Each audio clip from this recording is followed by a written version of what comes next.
Hello and welcome to another day. Where I am right now, I have absolutely no signal. I can't even check which day was last day.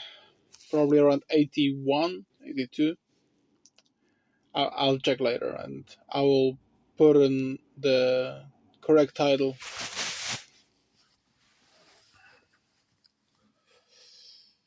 This is the day where I try to understand myself a little better.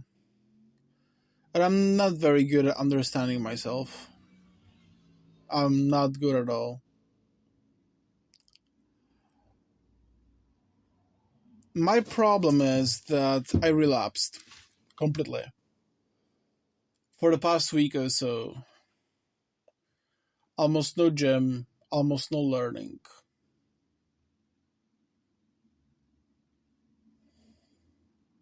Almost no meditation. Almost no diet. And it makes me realize that what I call a little bitch, what I call an inner bitch, is a very powerful part of me. The part that wants to be weak, the part that wants to rest, is in fact incredibly powerful, very influential. And it is me, just as the strong part is. It is a weird notion that there might be two people inside one body, but I think this is the case, and maybe not only for me, but for many other people, if not everyone, actually. The method of David Goggins to deal with the inner bitch is to crush it down, is to bring out the inner savage, crush down the inner bitch, and push forward no matter what. But it doesn't seem to work for me very well because my inner bitch is quite influential, is very, very strong. It's super strong, in fact. And I cannot deny that when the influence of the inner bitch, influence of my lesser self, takes over, I no longer have a desire for obtaining anything of value. Whenever I'm weak, I just want to lay down. I just want to have some tasty food. I just want to chill, watch a movie or a streamer. I don't want it. I don't want it anymore. And I am crossing. I'm basically deleting all my progress, whatever I did. And my life really reminds me of the Shivering Isles from The Elder Scrolls 4 Oblivion, where Sheogorath ruled, and once in a while he was turning into a Juggalag that was destroying everything he built, only for Sheogorath to appear again and destroy the new order that Juggalag brought with himself. The endless cycle of rebuild and destruction, seemingly meaningless. That's my life. I am 28, and that's my whole life. Whatever I build, I destroy. That's why I never achieved anything.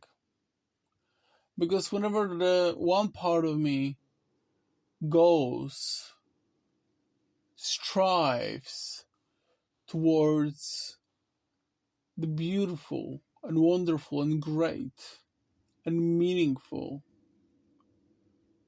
the other weak part that needs to be taken care of, that just wants to rest, that just wants the day off, is there. And it grows stronger and stronger the more hungry it gets. So the more I am devoted towards a certain goal, the more the weaker part, not the stronger part, but the weaker part actually grows in strength. To avoid the confusion, let's call the inner bitch the lesser self. And this part of me that wants to strive toward greatness, the greater self. I think this will be easier.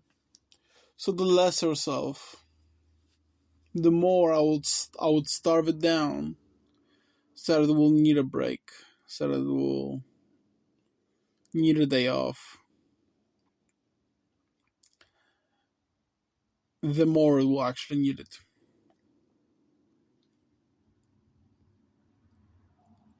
I did really well for some time, and right now I'm crushed to the ground again.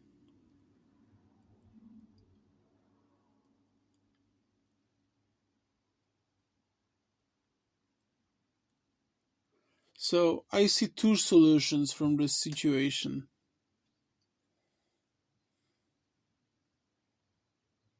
One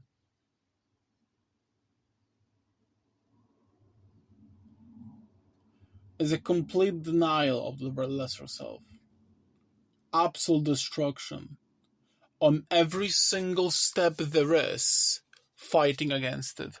Never, ever let it nourish.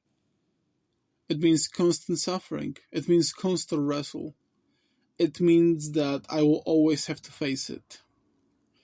Another way to deal with it that I thought of is to negotiate with my lesser self, to treat it like a little kid and ask, hey, how are you doing? We gotta go through it, we gotta do this stuff, this difficult stuff.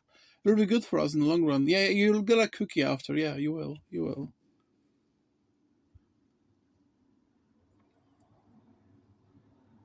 And I don't know which approach is the best.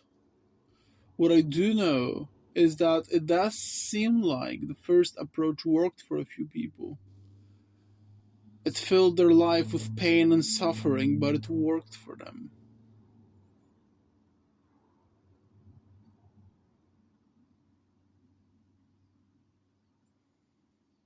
Second approach sounds far more mindfulness, to try and understand yourself, to try and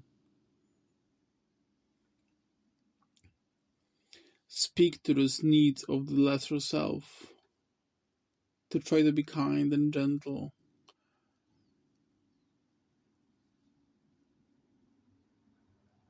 The problem is that if you want to compromise your energy and share with the lesser self, you'll strive way less vigorously towards the greatness.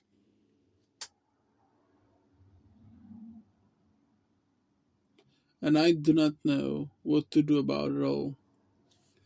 Because I know that my weird identifications are delusional, whatever. There are illusions, which doesn't mean that they don't exist. It means that they are not what they appear.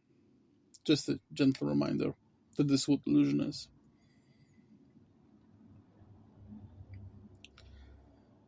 And the two identities I created in my head, while in fact there is none.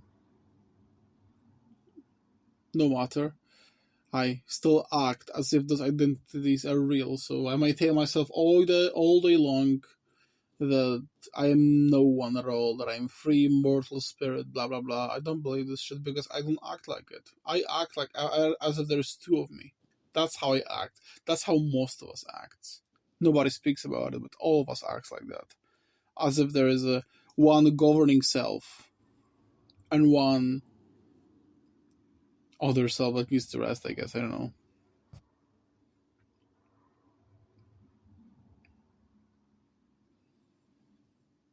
And I know a person that is having a big problem with identifications of outer objects. So like plush toys and slippers, and whenever she's forced to throw away those objects, she cries. It's like a funeral. Because she gave them names in the backstory, And she created songs for them too. That is a grown up person, by the way, in case anybody wondering. Um But it is a great, great pain whenever she has to throw them out when they break. Because they're like real beings. She gives them the identities. And it is always a pain. It is always a real death going on. If I would ever wish to avert the war with my lesser self, I will need to kill it every single time, every single moment, till the end of my days, because it will never truly die. But if I agree to the compromise, the lesser self will not be fully satisfied. Neither the greater self will be, and I'll be bothered. The balance might not really work. Tomorrow is my day free, so I'll have plenty of time to think about this stuff, but right now, I just feel lonely and stuck and weak and ashamed of myself that I'm losing all this progress by overeating, not exercising, and not learning anything at all. It is definitely one of the toughest moments of my journey so far, if not the toughest one so far. But thank you all for listening anyway.